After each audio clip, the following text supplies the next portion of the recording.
Welcome back to my channel and the Bible study, part 2 about Noah.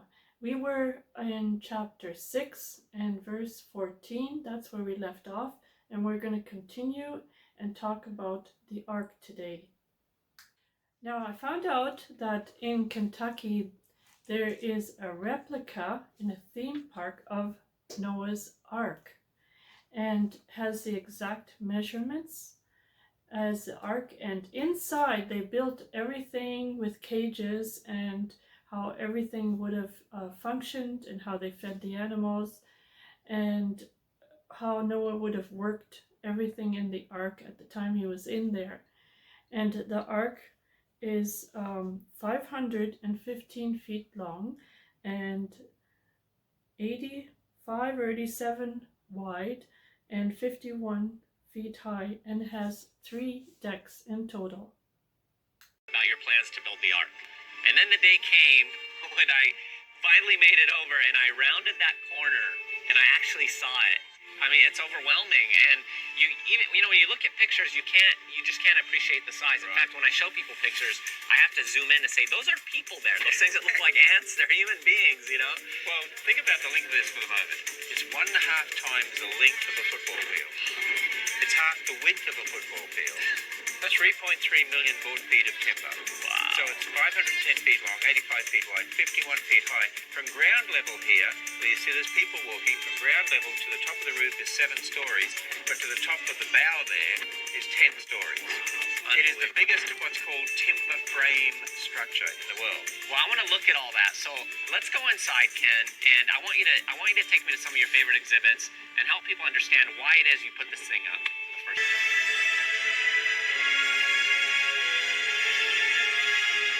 The wow factor just keeps increasing.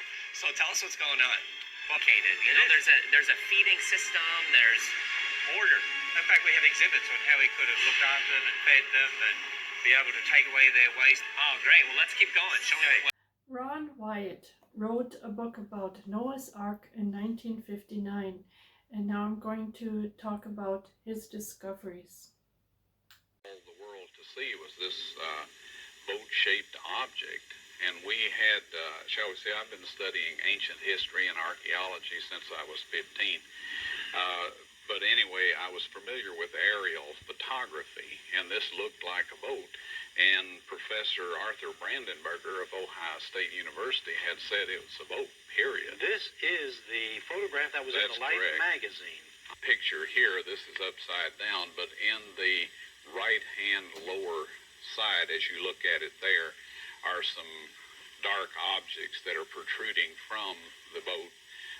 And then as we did this, we laid survey tapes out on the surface so that a person, looking at these photographs could appreciate what is lying under the surface. In what year was this done? This was in 1985. Visitor Center in the left-hand corner. Now, there are train loads and boat loads of petrified wood out here, and it's all in, it is boat structure. Is petrified bark, and we believe that this was probably part of the covering that Noah removed to look out and see the mountains. This is one of 13 large pierced anchor stones that we have found that we believe were used to stabilize the boat in the water and to keep the nose oriented into the oncoming rough seas.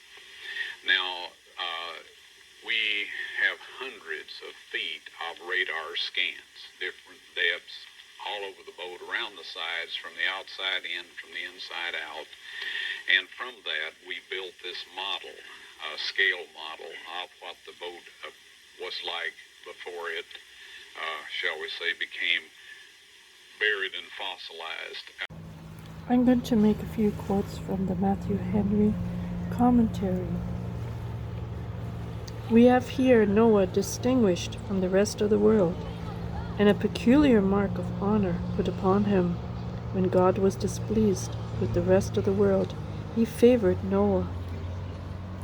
God here makes Noah the man of his covenant. This promise was immediately made to Noah and his sons.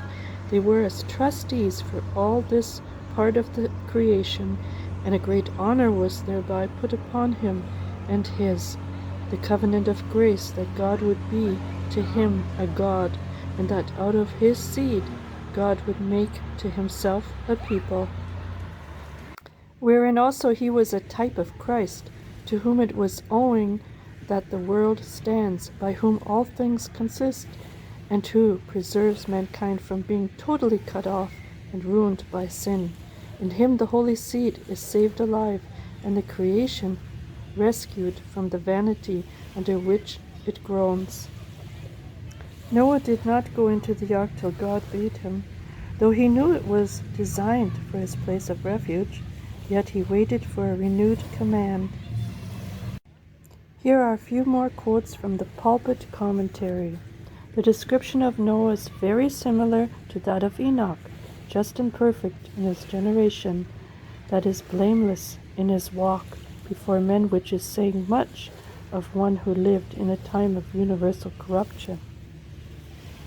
The ark, an emblem of salvation by grace, as afterwards. The offer of salvation was a trial of faith. God did not himself provide the ark. It was made by the hands of men of earthly materials, with ordinary earthly measurements and appointments, and prepared as for an ordinary occasion. It was a demand on the simple faith of the true child of God, which is of the nature of obedience. We cannot doubt that this divine message to Noah was the Bible of that time. Interesting is that in the book of Enoch, it mentions that the angels helped Noah build the ark. So he was not alone doing this with his children. And come to think of it, the people around him mocked him. And we really don't know if he had his neighbors or people help him, because they did not believe in the flood.